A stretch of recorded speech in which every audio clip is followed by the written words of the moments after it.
Hello everyone. आज हम standard second की बाल भारती की किताब देखेंगे।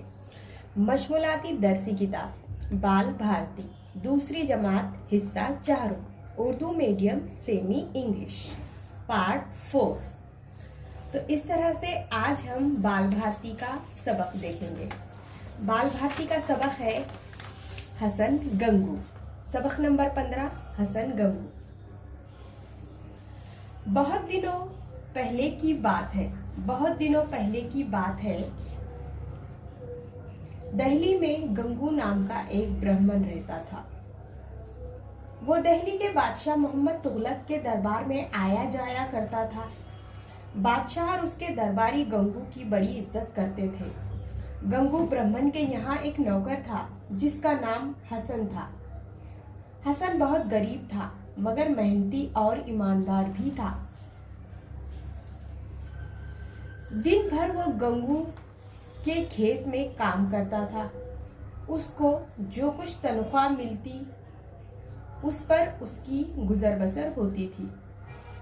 एक रोज हसन खेत में हल चला रहा था।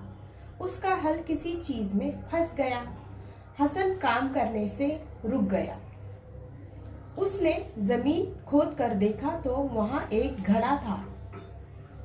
वो घड़ा अशरफियों से भरा हुआ था। अशरफिया यानी सोने के सिक्के।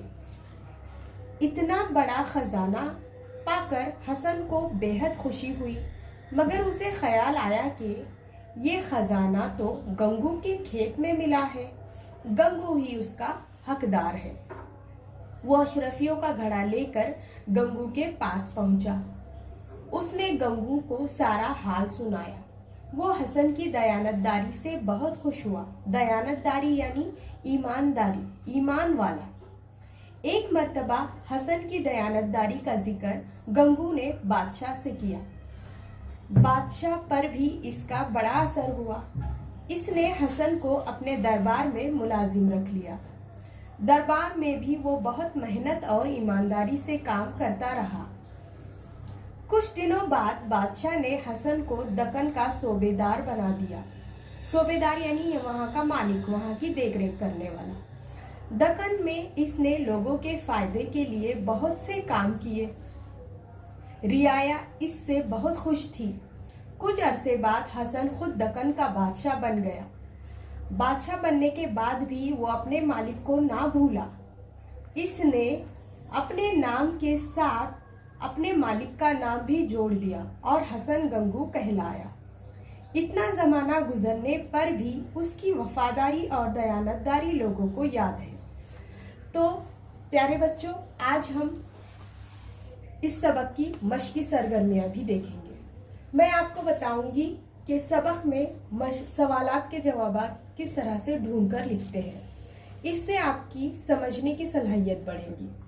तो देखिए यहाँ पर मश्की सरगर्मियां। देखो, पढ़ो, लिखो। बादशाह, बादशाह, बादशाह। दरबार, दरबार, दरबार। मेहनती, मेहनती, मेहनती।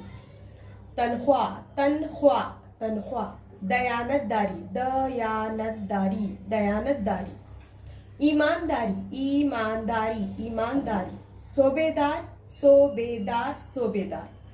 एक जुमले में जवाब लिखो। गंगू के नौकर का क्या नाम था?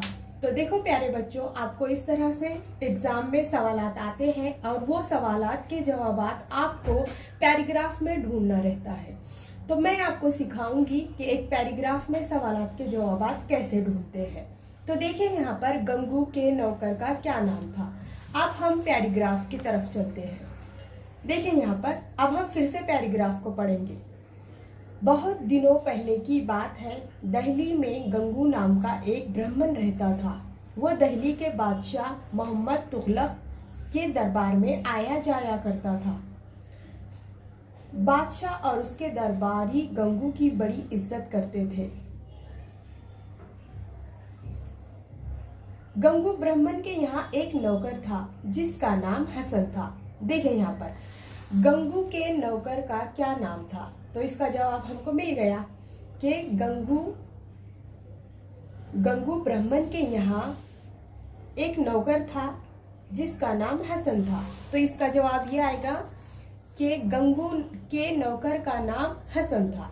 अब दूसरा सवाल है, हसन की गुजर बसर किस तरह होती थी? हसन की गुजर बसर किस तरह से होती थी? तो यहाँ पर मैंने पैराग्राफ में ढूंढकर इसका जवाब लिखा है, हसन की गुजर बसर जो कुछ तनख्वाह मिलती थी उस पर ही होती थी। अब देखिए तीसरा सवाल है, हसन को खेत में क्या मिला? तो हसन को खेत में अशरफियों का घड़ा मिला। सवाल नंबर 4, हसन की दयानतदारी का जिक्र गंगू ने किससे किया? हसन की दयानतदारी का जिक्र गंगू ने अपने बादशाह से किया। सवाल नंबर 5, बादशाह हसन को कहाँ का सूबेदार बनाया? बादशाह ने हसन को कहाँ का सूबेदार बनाया? तो इसका जवाब है, बादशाह ने हसन को दक्कन का सूबेदार बनाया। हसन ने अपने नाम के साथ किसका नाम जोड़ा? तो इसका जवाब है, हसन ने अपने नाम के साथ अपने मालिक हसन का नाम जोड़ा। इस तरह से देखिए अब यहाँ पर कुछ आगे सवाल है, जुमले दुरुस्त करो। रहता था एक ब्राह्मण। अब ये तो सवाल उलट पलट है ना, हमको इसको दुरुस्त लिखना है। एक ब्राह्मण रहता था, इसका सही जुमला है। बहुत गरीब हसन था, हसन बहुत गरीब था, इसका ये दुरुस्त जुमला है ना। हल चला रहा था खेत में हल चला रहा था, ये इसका दुरुस्त जुमला है। फिर चौथा सवाल है यहाँ पर,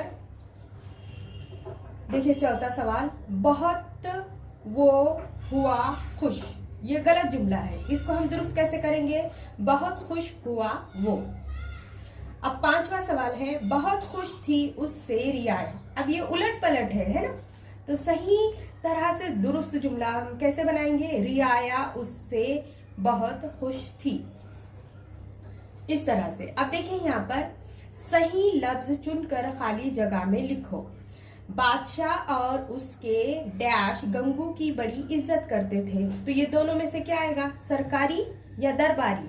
तो यहाँ पर आएगा दरबारी। बादशाह और उसके दरबारी गंगू की बड़ी इज्जत करते थे। इस तरह से हम आगे के सवाल देखेंगे।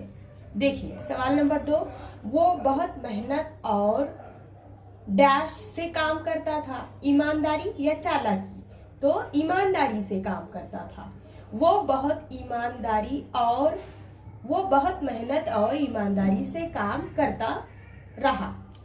बादशाह ने हसन को दक्कन का सरदार या सूबेदार बनाया। इसकी वफादारी और डैश लोगों को याद है, परहेजगारी या दयानतदारी? तो आप बताओ, दयानतदारी। इसकी वफादारी और दयानतदारी लोगों को याद है। चौकोर में सही नाम लिखो। ब्राह्मण का नाम गंगू, दिल्ली का बादशाह मोहम्मद शाह तुगलक, अशरफियों से भरा हुआ घड़ा, दक्कन का बादशाह हसन। हसन गंगू के बारे में सबक में दिए हुए लफ्ज चौकोर में लिखो। अब देखिए हसन गंगू के बारे में सबक में कौन कौन से लफ्ज आए थे? हसन गंगू बहुत ज्यादा दयानतदार था, ईमानदार था, मेहनती था, समझदार था, इस तरह से। अब देखिए यहाँ पर हसन मेहनती और ईमानदार भी था। इस जुमले में एक लफ्ज ईमानदार आया है, यानी ईमान वाला।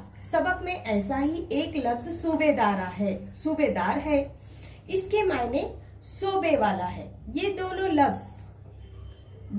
लफ्ज दो लफ्जों के जोड़ से बने हैं, ईमानदार, सूबेदार।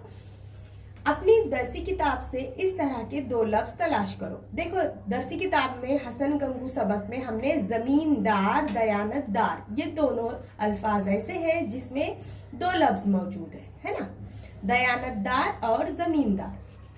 अब देखिए प्यारे बच्चों, हम आखिरी सवाल देखते हैं।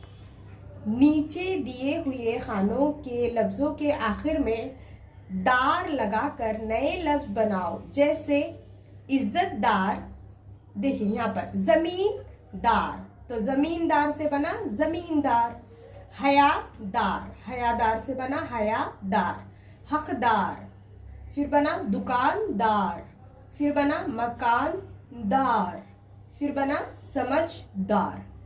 तो इस तरह से हमने हसन गंगू इस सबक के बारे में सबक को समझा और उसके सवालात के जवाबात देखे और हमने उसकी मश्की सरगर्मियां भी देखी। इस तरह से पैराग्राफ में सवालात ढूंढकर मश्की सरगर्मियां मुकम्मल करने से हमारी समझने की सलाहियत बढ़ती है। तो इस तरह से हमें हमेशा सबक में ढूंढकर सवालात के जवाबात लिखना चाहिए। उम्मीद है आपको मेरा वीडियो पसंद आया होगा।